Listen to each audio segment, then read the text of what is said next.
I've never liked driving at night, especially not in the rain. But that night, I didn't have much of a choice. I'd spent the weekend with my sister in Lancaster and was heading back home, deep in rural Pennsylvania. It was almost 10 o'clock when I got on the road, and the storm had been getting worse for a while. The windshield wipers could barely keep up. The rain was pounding so hard it felt like the whole world was collapsing. Trees on both sides of the road twisted in the wind like restless shadows. It was one of those narrow one-lane roads, forest on either side, no streetlights. Just my headlights cutting through the darkness and the constant drumming of rain on the roof. I had an old playlist on, trying to stay calm. Everything was fine until the dashboard lit up. The gas light. The needle was already glued to. I'd completely forgotten to fill up before leaving my sister's. You know when you think, I'll stop later? Yeah, that. I still tried to stay calm. There had to be a gas station nearby, right? I reached for my phone to check the map, but of course no signal. Classic. I kept driving, hoping I'd stumble across something. That's when I passed a tiny gas station on the side of the road. It was old, with a rusted pump and a single yellow light flickering above. It looked like it belonged in a horror movie. And I kept driving. I don't know why. Maybe it was fear, or thinking I'd find something better up ahead. Maybe I just wanted to get off that creepy road. But now, looking back, that's where everything started to go wrong. The needle didn't move. The road got even emptier. And for some reason, it felt like I was getting farther and farther from any sign of civilization. A few minutes later, the car started to sputter. And then, it died completely. Just the sound of rain. Complete silence all around me. And a creeping feeling that I wasn't alone. The car stopped in the middle of the road, somewhere between nowhere and nothing. I turned the key a few times, but all it did was sputter, like it had run out of breath. The battery was still alive, but the engine, gone. The tank was dry. I sat there in silence for a few seconds, listening to the heavy rain hammering the roof and windows. The interior light flickered with the dying battery, making it feel even worse, like the car was struggling to breathe. I didn't want to admit it, but the panic was starting to settle in. I opened my phone again. No signal, not a single bar. Not even enough to send a text. And since no other car had passed me since I turned onto that road, the idea of waiting for someone seemed pointless. I forced myself to think, how long had it been since I passed that gas station? 10 minutes? 15? Maybe I could walk back. But the rain, it was like a wall of water pushing me back. And it was cold. A sharp wind cut through the closed windows like it wanted in.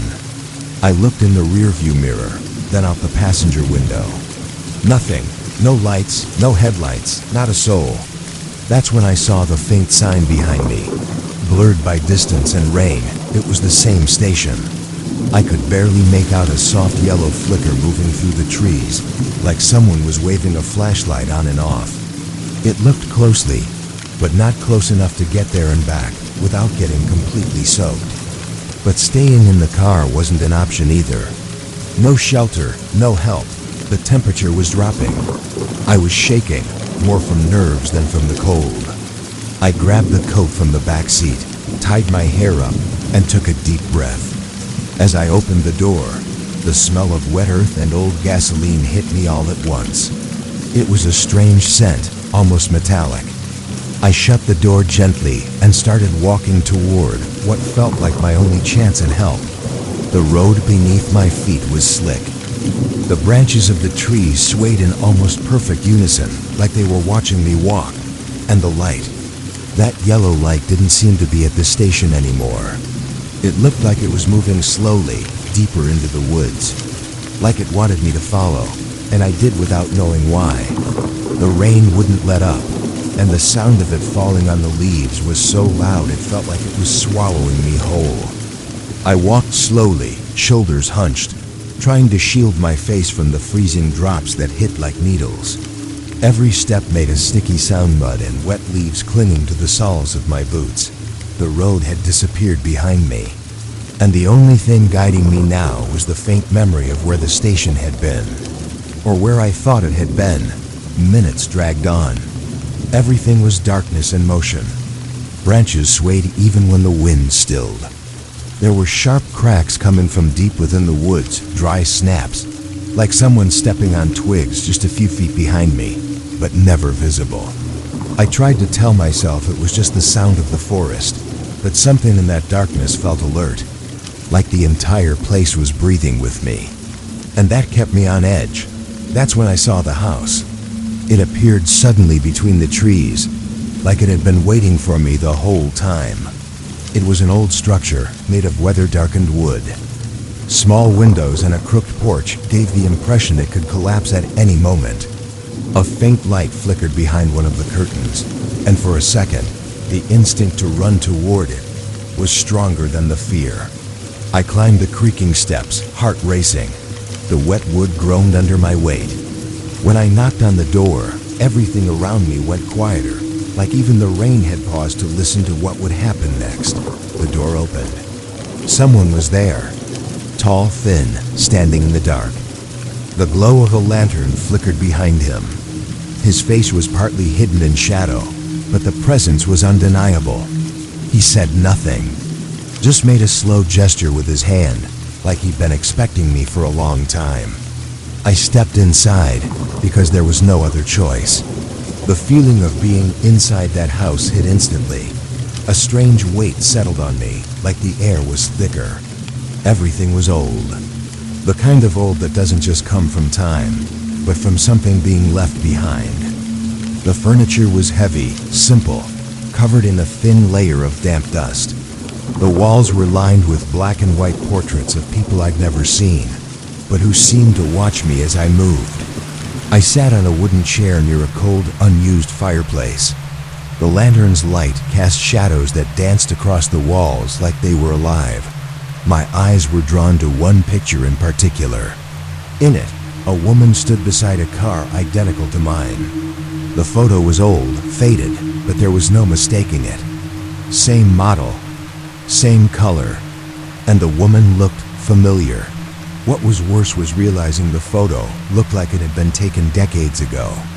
Time inside that house felt different.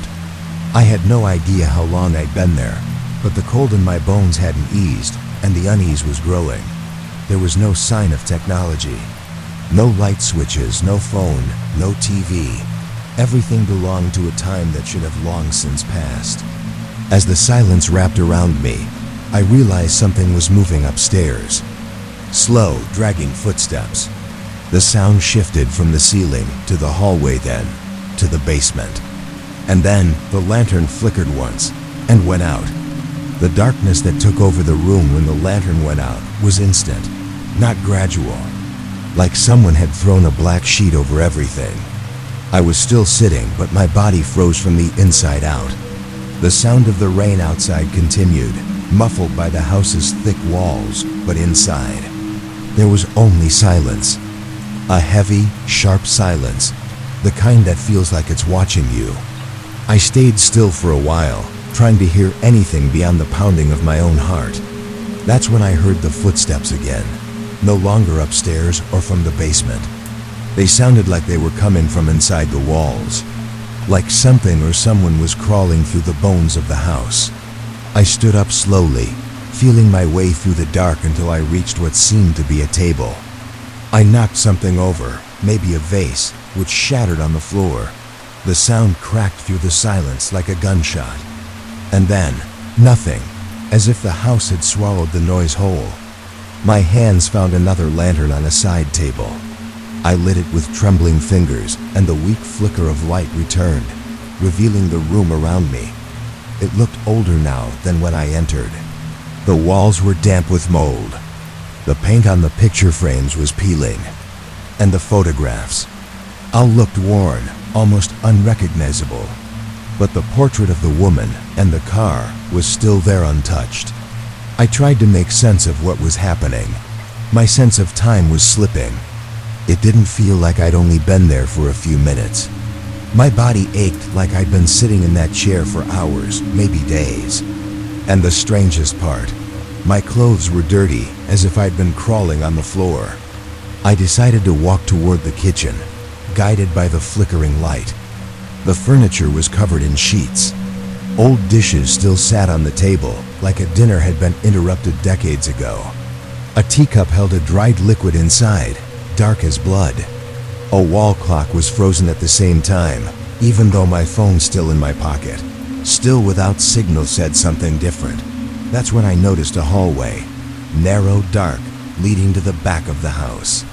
I followed it, driven by a mix of fear and a strange, irrational need to understand. I passed locked doors and built-in cabinets. The floor creaked beneath my feet, but it was the sound behind me that kept me tense, as if those same footsteps I'd heard earlier were now following me. At the end of the hall, a half-open door. When I pushed it, I found stairs leading down to a basement. The smell from below was of wet soil, rotting wood, and gasoline. I descended slowly. Each step felt older than the one before. At the bottom, just darkness. The lantern started to flicker again. A faint glow, barely holding on, and then I saw it. Not a figure, not a person, but something. Something large, still, faceless, made of shadow. It stood before a wall covered in old newspaper clippings, stained maps, and photographs. Photos of people. Of cars, including mine.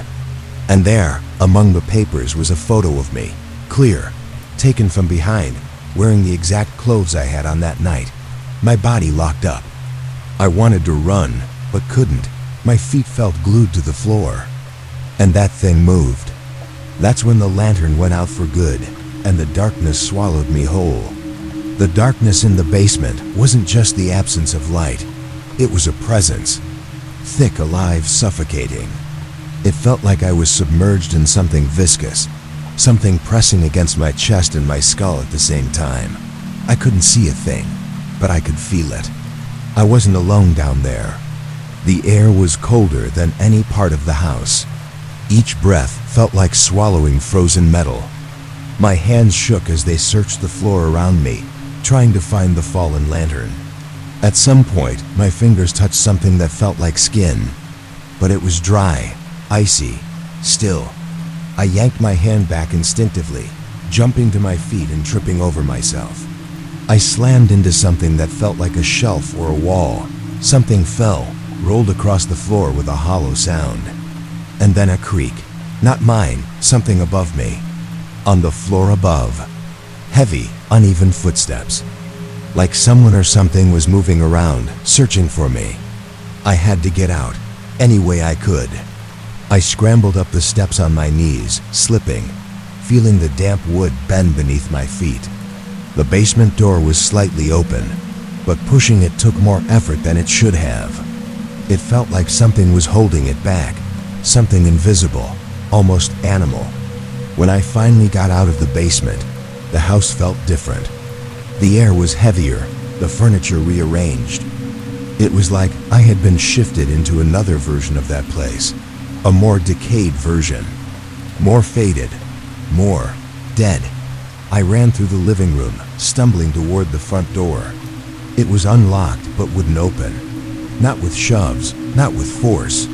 I ran to the kitchen, to the side of the house, found a window with rotted boards, and managed to force it open, just enough to squeeze through.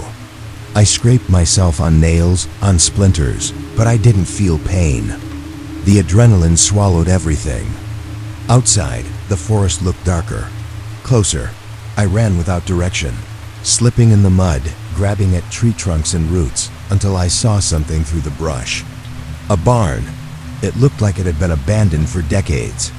The doors hung crooked from rusted hinges. The wood was chewed up by time. But something inside caught my eye. There was my car. Not one that looked like it mine. Same scratch on the side, same sticker on the rear window. But it was covered in dry leaves, rust, dust, and age. Like it had been sitting there for years, decades. My eyes burned. The air left my lungs, and then everything went white. A bright light flooded everything, and my consciousness blinked out. When I woke up, I was lying on the side of the road, soaked, filthy, and covered in leaves. The sky was still gray, but the rain had stopped. The sound of birds was slowly returning, like the forest was finally exhaling. For a moment, I thought it had all been a nightmare. A delusion brought on by the cold, the loneliness, the empty gas tank. But the marks on my arms told a different story. The scratches, the bruises, the smell of gasoline still clinging to my skin.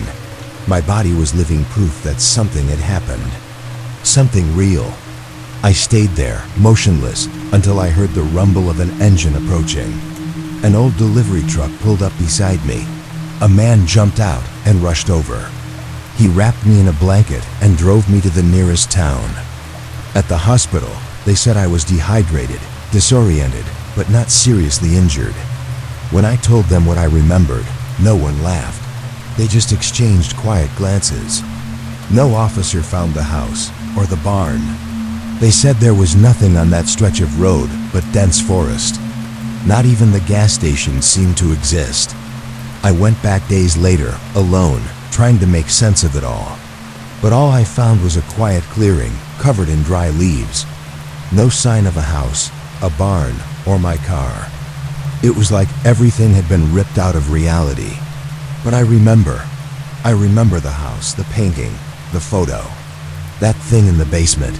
I remember my car, eaten by time, and the sound coming from inside the walls. I've never driven at night again, never trusted the road when it seemed a little too quiet. Because I know what I saw, and I know I was there, even if no one else believes me.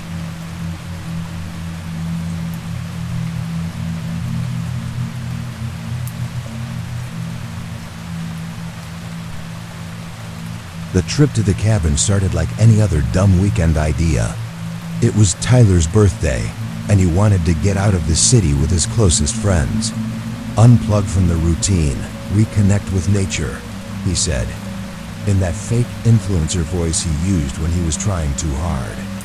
Noah, his younger brother, jumped on board immediately. Jenna, my best friend too. And me, well, I got dragged along. The road cut through the forest like an old scar. Trees way too tall, the sky barely visible. After 3 hours without cell service, we decided to stop at an old gas station, the kind that feels forgotten by time. Too much dust on the windows, the sign creaking in the wind, but it was open. Inside, an elderly man stood behind the counter. He didn't say much, just watched. There was something in his eyes, like he'd seen things he was never supposed to. That's where, in a dusty corner of the shop, buried between hunting magazines and tourist maps, Noah found the map. It was folded in half, torn at the edges, and marked up in red ink. A thin, almost invisible road cut through a section of forest that didn't show up on the GPS. Above it, in shaky handwriting, someone had written, "Do not pass through here minus 1976. That should have been enough. But it wasn't. Tyler, always chasing something different, started laughing. Said it was probably just some old prank, maybe a hunting trail or a service road. Jenna snapped a picture of the map just in case, and me. I felt this chill crawl up my spine. One of those warnings your body gives you that you ignore in the moment, only to wonder later why you didn't listen. The old man watched us the whole time. When we left, he only said, "There are roads that don't let you come back." It was like he threw a shadow over us.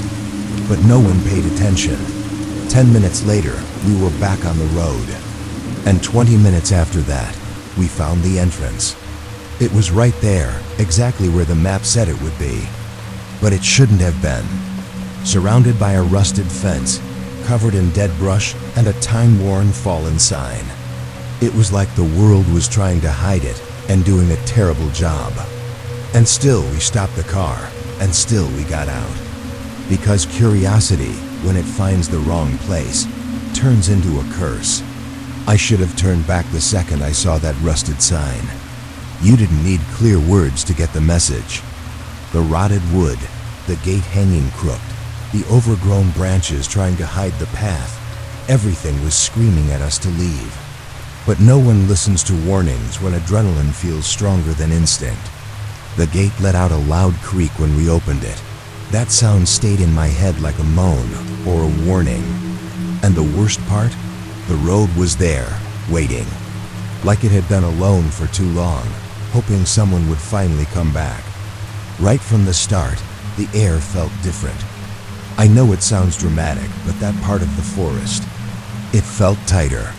The trees leaned in, like they were trying to whisper secrets to each other.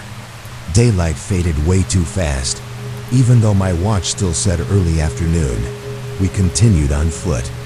The ground was covered in dry leaves and fallen branches, but what hit me first was the silence. An impossible silence. No birds, no insects, not even the sound of our own footsteps. It was like we were walking inside something hollow, or like sound itself was being pulled into some place we weren't meant to know. The first mark showed up about 10 minutes in. Deep, symmetrical scratches in the trees, something with large claws. Something that wasn't any normal animal. A chill ran down my spine. But we kept going. There's always someone who laughs it off, who tries to explain it away. And sometimes you go along just to avoid looking like a coward. That's what I did. And I regret it. There was something in the air. A heaviness. A pressure in the chest. The forest seemed to fold around us like it recognized us and didn't like what it saw. And then the sound began. Whispers. First distant, then clearer. Words that felt like they passed through skin. Languages I couldn't understand, but that my body reacted to with shivers. The whole forest started to change. The trees looked taller, closer together. Like they were moving. Like they were breathing. And then he started to drift away. Noah, always impulsive, always curious. But this wasn't just curiosity. It was like something was pulling him. He walked with his eyes locked on some invisible point between the trees. He didn't respond. Didn't hear us. Just kept going. We called out to him, ran after him. But it was like the space between us kept stretching. The forest folded in around us, rearranging itself while we tried to catch up. That's when I felt it. The road had swallowed us. It didn't matter if we screamed or turned back. The path behind us was no longer the same. The entrance had vanished. It felt like being trapped inside a bad dream, the kind where you know you're not waking up. And still, we kept walking. Because deep down, we still hadn't realized that road had no end. I don't remember exactly when the sky went dark. All I know is that, suddenly, it didn't feel like daytime anymore. The light was being pulled away slowly, like someone had draped a thick cloth over the sky. Time lost its shape. We didn't know if it was late or still morning. And in that forest, everything felt suspended. Like the world inside, it had its own set of rules. The road kept going, but it didn't feel like a road anymore. It was more like a narrow corridor made of twisted trees, and the ground seemed to breathe under our feet softly, like something alive was just beneath the surface. That's when we found the well. In the middle of a clearing, sitting there like an open wound, was an old well. The boards covering it were rotted, stained with a dark substance hardened by time. There were no signs, no structures around it. It was just a hole, hidden in the middle of nowhere. A void. We approached it slowly. No one spoke, but we all felt it. This wasn't a normal well. There was no rope, no bucket, just darkness. Deep, damp, pulsing. A hole in the world, and maybe in logic itself. I remember the smell. It was the same as the wrought iron, wet earth, old wood. But there was something else. The smell of something dead, ancient, nearly rotten. Like time itself had decayed inside and was trying to seep out. And then, someone threw a rock. I don't even know who it was. Maybe Tyler, maybe Jenna. Someone picked up a stick or a small stone and tossed it into the well. I heard the impact. But it wasn't the sound of water. It wasn't the echo of depth. It was a laugh. Low, muffled, dragged out, like it was down there waiting. like whatever lived inside had sensed we were near, and it had woken up. That's when the air around us changed. The trees seemed to lean in closer. The shadows moved, though there was no wind. And again, the whispers, but now they were clear. Short phrases spoken in different languages, some that sounded ancient, others that didn't belong anywhere. And the most terrifying part, some of them were our own voices, repeating things we'd said days ago, like the place knew, like it had been listening the entire time. That's when we lost Noah. He was right beside us, and the next second, he was gone. Just like that. A blink, and he wasn't there anymore. We called for him, ran around, searched everywhere, nothing, and then he came back. He walked out of the forest, down a trail that hadn't been there before. But he didn't look at anyone, didn't respond. He stopped in front of the well, stared down into it, and whispered something that froze my blood. He said he's going to talk to you too. His voice. It wasn't his, not completely. And when he turned to face us, there was something in his eyes, a strange kind of darkness, like they were deeper, like they were empty. That's when I knew Noah didn't come back alone, and maybe he didn't really come back at all. The road felt endless. Every turn pulled us further away from logic, from time, from reality as we knew it. And even after everything we'd seen, the well, the whispers, the Noah who wasn't really Noah, we kept walking. Maybe it was shock.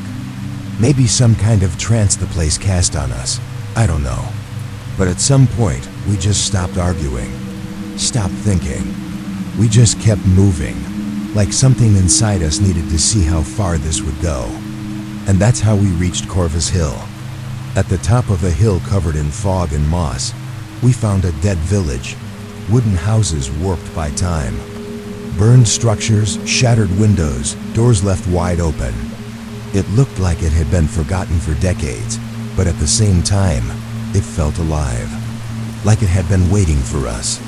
Every step into that village was a deeper dive into whatever the road had been hiding.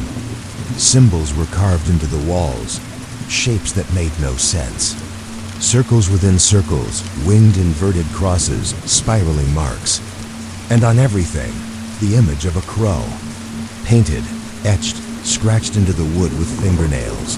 Always the same. Wings spread, empty eyes, like a seal, like a presence. At the center of the village stood a collapsed structure that looked like it had once been a chapel, or something close. There was a broken bell, and beneath it, a twisted pulpit. That's where we found the papers. Soaked from the damp, but still readable. Manuscripts, reports, journals. One of them belonged to a man named Elijah Marin. He claimed to lead a group called the Wings of Corvus. He wrote about rituals, night gatherings, communion with the abyss through the ancestral voice of the crow. He said the road had been opened by them, a gateway, an invitation. The village had been sealed off by the government in 1976 after reports of disappearances and signs of occult activity. But none of it had been made public. They buried everything. Buried the road. But not what had been awakened through it. And now we were there. Jenna started crying. Tyler kept reading aloud from the journal, getting more and more frantic. And Noah stood in the middle of the chapel, staring at the ceiling, like he saw something above us, like he was hearing a voice only he could understand. When we tried to pull him away, he shoved us with a strength that wasn't his. His eyes were darker now, deeper, like wells. That's when we saw them. In the trees surrounding the village, figures were watching. Hooded, still, no breathing, no movement. They didn't come closer, didn't speak, they were just there. And when we realized it, they were everywhere, all around us, surrounding us, studying us. The road had brought us there for a reason. And now we knew too much. I'll never forget the moment we tried to go back. When we realized that the road we came in on no longer existed. I don't mean it figuratively. I mean literally. The path we'd followed, the trail, the trees, the rusted gate was gone. In its place, only thick, dark forest. Impossible to cross. Like we'd been swallowed by that place and spat out into a version of reality where leaving wasn't an option anymore. Corvus Hill was no longer an abandoned village. It was a living thing. Every tree seemed to pulse. Every shadow seemed to watch. And Noah, he wasn't Noah anymore. He walked among us like he was leading the way. But it was like something else was wearing his body like borrowed skin. The way he spoke slow, like he was translating something he heard from far away. Sometimes he stopped mid-sentence and just stared into nothing. Sometimes he smiled for no reason. Night had fallen for good, but here, the darkness felt heavy. Physical. We could barely see our own steps. Jenna trembled nonstop. Tyler refused to speak. I tried to hold on to my sanity, but everything inside me was screaming. Time felt stuck. No wind, no movement except for us. Just that still, thick, almost rotten air. Then Noah stopped in the center of the village, raised his arms, and muttered something. The language was strange, guttural, ancient. A sound that wasn't meant to exist. And then, they came, from the shadows, from the ground, from the air. The hooded figures. But now they weren't still. They moved in. Slowly. Like they already knew how this story ended. Like we were just one more offering to that cursed road. I ran. No direction, just ran. I saw Jenna being pulled by something faceless. Saw Tyler fall and vanish into the trees. I screamed for them. Screamed until my throat tore. But no one answered. I woke up in the middle of the road. Covered in mud. Alone. The sun was rising. And I was back where it all started. I don't know how much time had passed. Could have been hours or days. A trucker found me. He said he saw me walk out of the woods with a blank stare. They said it was shock, trauma. But no one ever found the map, or the well, or the village. They said I wandered into an old trail and hit my head. But sometimes at night, I still hear them, the whispers. And I see, in my bedroom mirror, a pair of dark eyes watching me from afar. And I know they let me come back, just so I could tell the story.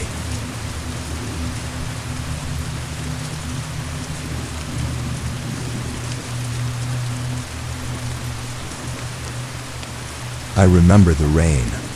Heavy, cold, like each drop had its own weight. I was alone at the bus stop, clutching my phone with no signal.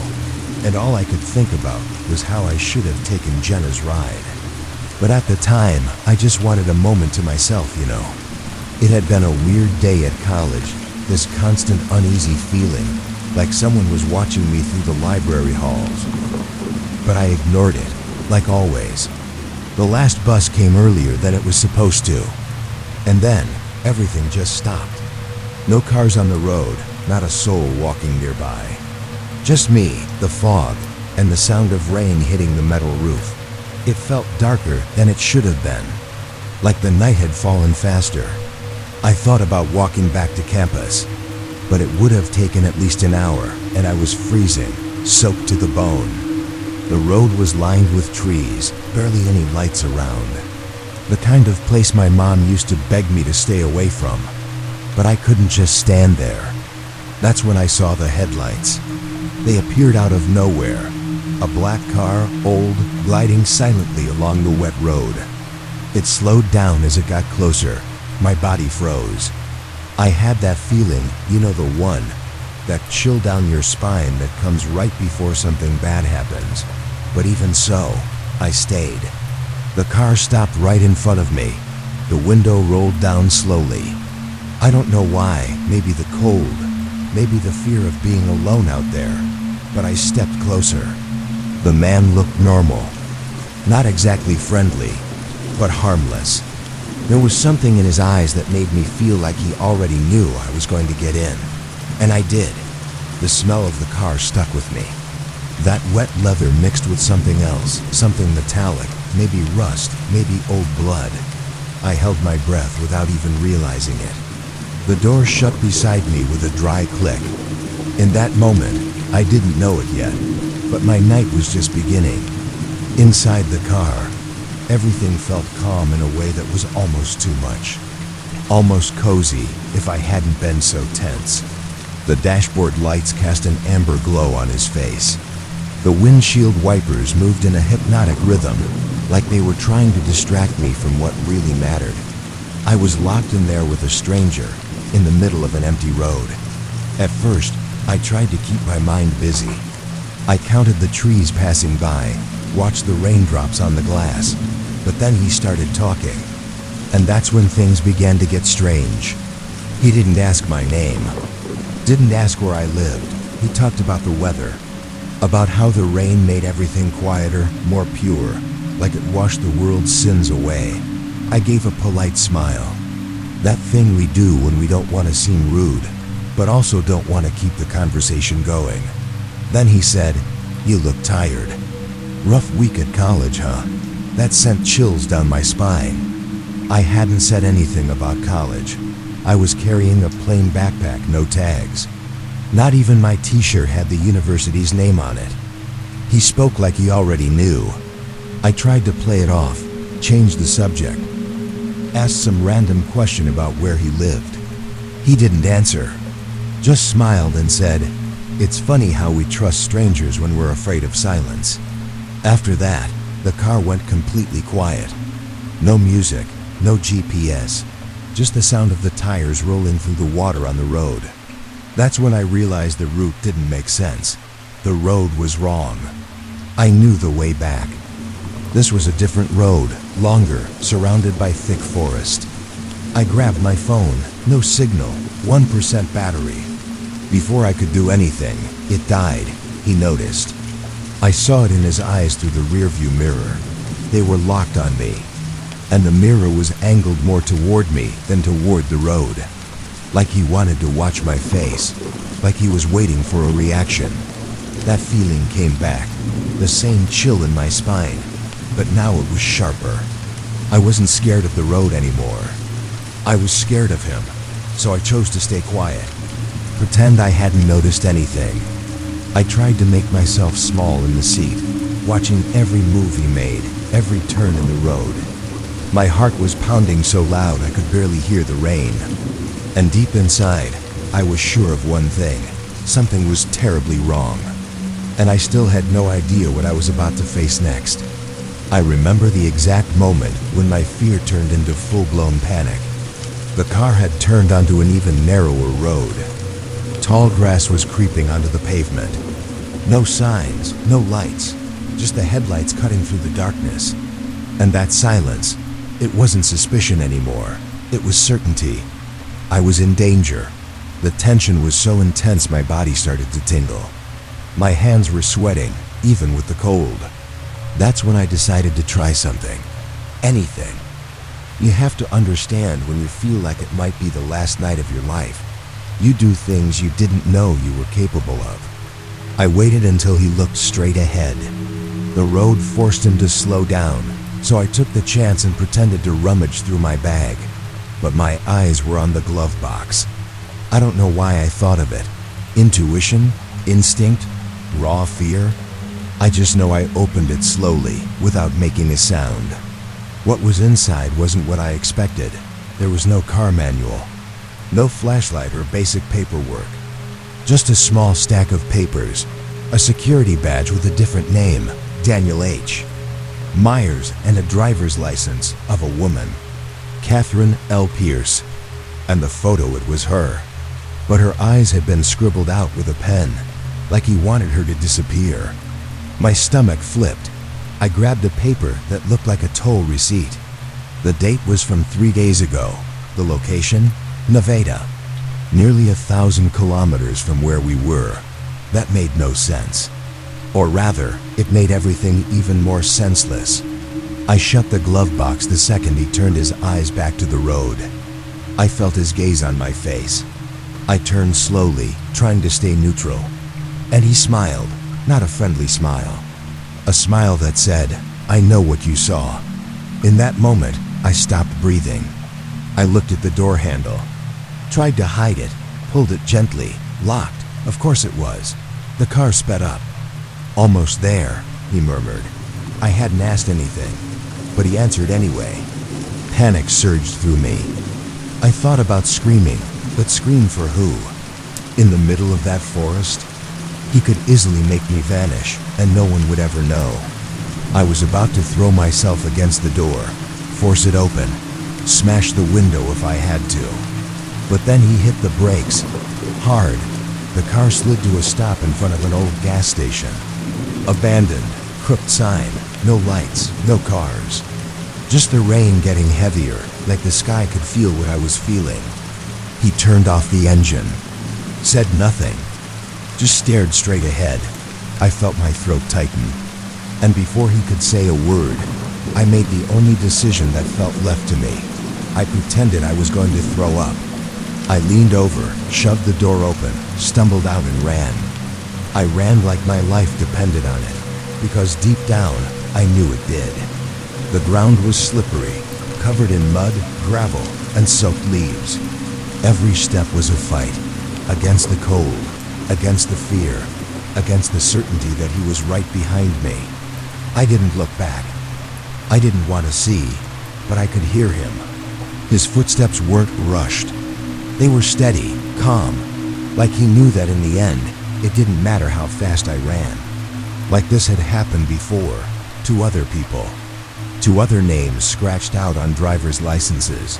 I slipped between rusted out cars behind the station. An old truck with the door left open looked like my only chance. I climbed in and shut the door slowly. My heart was pounding in my chest like it was trying to get out before I could. I tried to control my breathing, but my head was spinning. And then silence. No footsteps. No voice. Nothing. The kind of silence that makes your ears hurt. The kind of silence that only shows up when the predator has already found you and is just watching. I closed my eyes for a second, and I heard it. The creak. The truck's door handle being tested. He knew, but in that moment, something happened. A sound from the road. Bright headlights cutting through the rain like blades. Another truck. A real truck driver. The black car lit up. I saw his shadow pulling away from where I was hiding. It all happened so fast. The trucker stopped, jumped out, shouted something. I climbed out of my hiding spot, shaking, crying. I tried to speak, but the words came out broken. He helped me up into the cab, called the police. When I looked out the window again, the black car was gone. No engine, no tire marks on the wet road, just emptiness. The police searched the area for 2 days. Nothing. No sign of the car. No fingerprints on the seat. The documents I managed to hide in my coat pocket? Gone. Maybe I dropped them. Maybe someone got rid of them for me. Maybe they never existed. But I know what I saw. Since that night, I've never taken another ride. Never trusted silence again. And sometimes, when the rain's really heavy and the road is a little too empty, I still see, in the rearview mirror, low headlights behind me. A black car, following from a distance. Always from a distance. And I wonder, is he still looking, or did he never stop?